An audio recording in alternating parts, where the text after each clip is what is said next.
The most important change in monetary history rarely begins with a dramatic cut. It begins with hesitation, with a central bank that can no longer move cleanly in either direction without hurting something it is supposed to protect.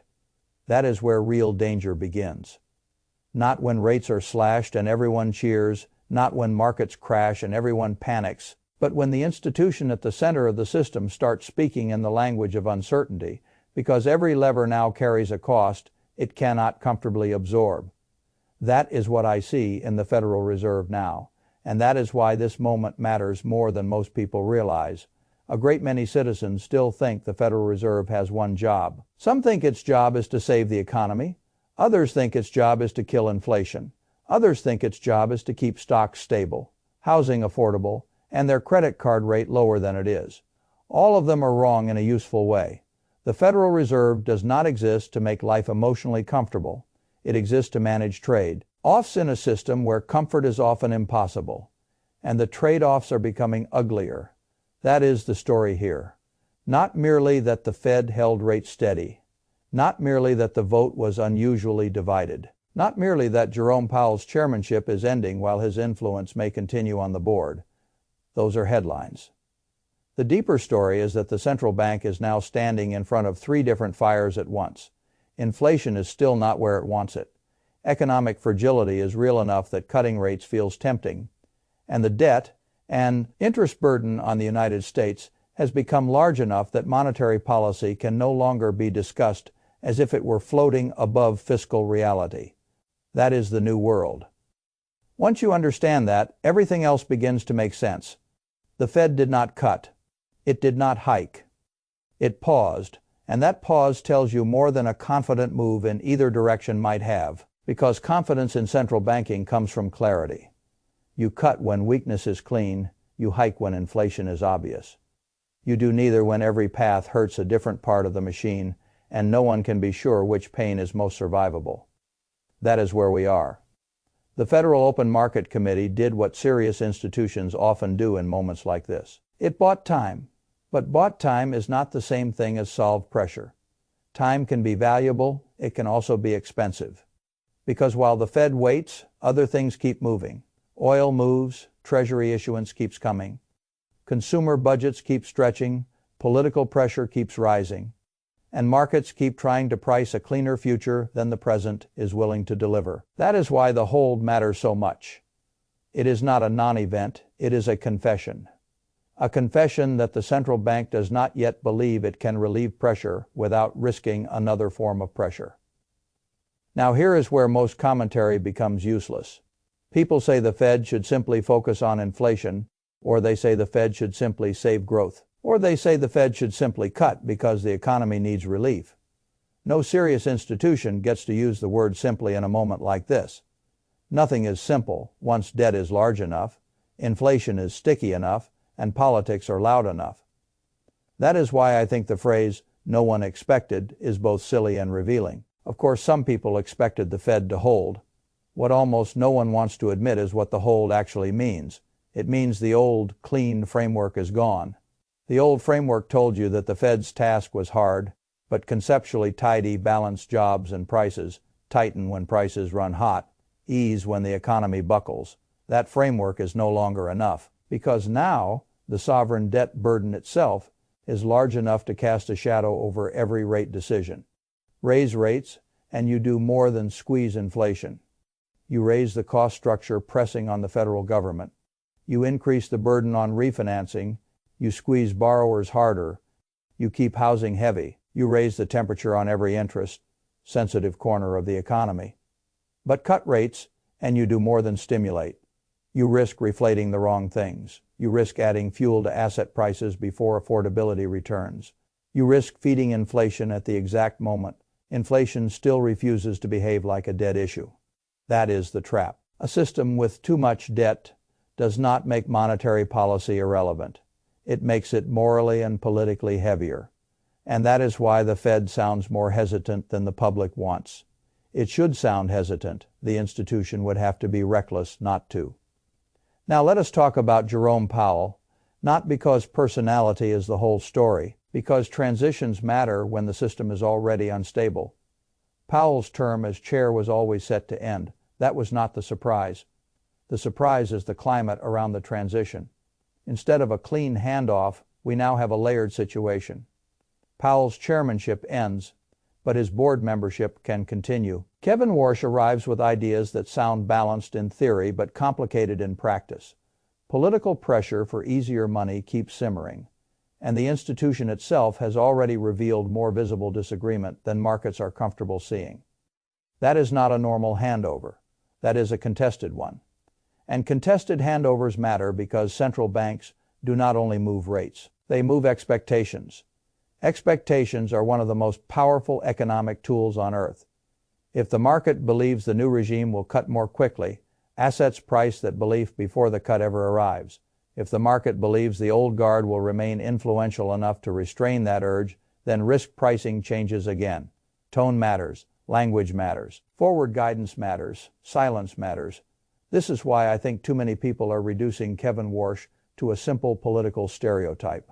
Lower rates, smaller balance sheet, cleaner discipline, stronger dollar, better growth. Simple. It is not simple. Cutting rates while shrinking the balance sheet sounds elegant. It sounds like one of those rare ideas that gives everyone the good part and none of the bad part. I become suspicious whenever policy sounds that elegant, because market plumbing is not elegant. If the Fed reduces its balance sheet footprint more aggressively, then somebody else must absorb more of the sovereign paper. If somebody else must absorb more of it, they may demand better compensation. If they demand better compensation, then yields can stay higher than the policy rate alone would suggest. That means mortgage relief may not feel as dramatic as the headline cut promises. That means financial conditions may remain tighter than the political sales pitch implies. This is the part many people still do not understand. They think the policy rate is the whole game. It is not. It is a very important part of the game. But long rates, term premia, treasury supply, private demand, balance sheet runoff, and credibility all matter too. That is why I do not believe in simple pivot stories. A pivot is not a miracle. It is just one lever inside a system of many. And if the other pressures remain intense, the pivot may not deliver the kind of relief the public imagines. Now we come to the most underappreciated part of this whole moment. The definition problem. Inflation is not just a number. It is a political emotion. People are told inflation is this. Then they go buy groceries, pay insurance, renew a lease, replace tires, or look at the mortgage payment on a starter home and feel something much harsher. That gap matters because institutions survive not just on technical correctness, but on legitimacy. If the public no longer believes the institution's language describes real life, trust thins out, and once trust thins out, every policy explanation becomes less persuasive. That is why any effort to redefine inflation, reframe how it is presented, or reduce the cadence of forward guidance would not be cosmetic. It would be an attempt to reassert narrative control in a world where lived cost and official language increasingly feel misaligned. I am not saying that such changes are automatically bad. I am saying they matter far more than people think, because central banks do not rule by force. They rule by credibility. Now, let me make this practical. Why should you care? Because this is not just about the stock market. It is about your paycheck. If the Fed misjudges and inflation accelerates, again your paycheck loses purchasing power. If the Fed stays too tight into softness, your labor market gets weaker. If long rates stay elevated because the Treasury market needs more compensation, mortgage pain stays real, even when politicians and television hosts start promising relief. If the dollar weakens through policy confusion or debt management, your savings buy less, even if the number in your account does not move. That is why this matters. Not because you need to become a Fed obsessive, because the room where the Fed now hesitates is the same room where your wage power, your housing cost, your savings value, and your borrowing cost are all being quietly repriced. And once you understand that, you stop looking for one heroic answer. There is no heroic answer here. Only trade-offs, only sequencing, only choices about which pain is more survivable. That is what adults in capital markets understand. There is no clean victory left once the system gets this tangled. There are only better and worse compromises. This is also why I think many investors are in danger of misunderstanding what comes next. They think a Warsh era automatically means easier money, maybe, or maybe it means a noisier version of restraint. They think Powell staying on the board automatically means continuity, maybe, or maybe it means continuity of influence inside a much more openly contested institution. They think no cut means nothing happened. No, something very important happened. The Fed revealed that it is no longer operating from a place of relaxed confidence. A confident Fed cuts when it wants. A confident Fed hikes when it must. A conflicted Fed pauses because every direction now smells like collateral damage.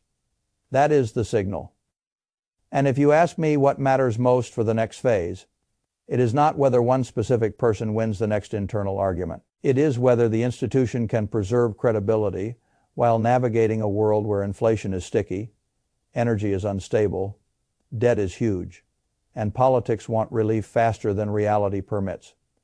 That is a much harder task than the average market participant appreciates.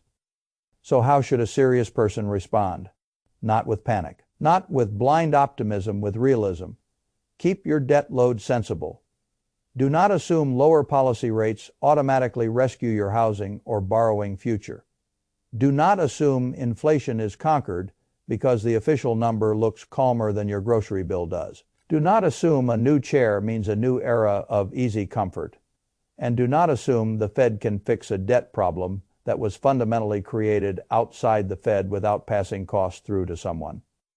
It always passes through to someone, the borrower, the saver, the taxpayer, the wage earner, the homeowner, the holder of long-duration assets. The question is never whether cost exists.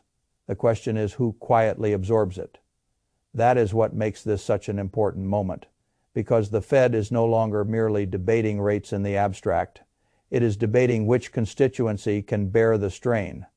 That is why you should pay attention.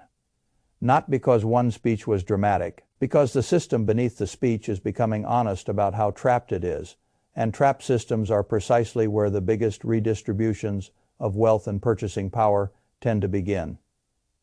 The public rarely notices that in real time. They notice later. After the paycheck buys less, after the mortgage stays high even when the headlines say relief is coming, after the market celebrates a pivot that never quite lowers the cost of actual life. That is when they realize something changed. I would rather you notice it earlier, not to frighten you, to force you to think clearly. The Federal Reserve did not do nothing. It revealed that the era of clean monetary answers is over, and whenever clean answers disappear, disciplined people get more valuable than clever ones. That is the phase we are entering now. Not one where prediction becomes easy, one where emotional restraint becomes priceless.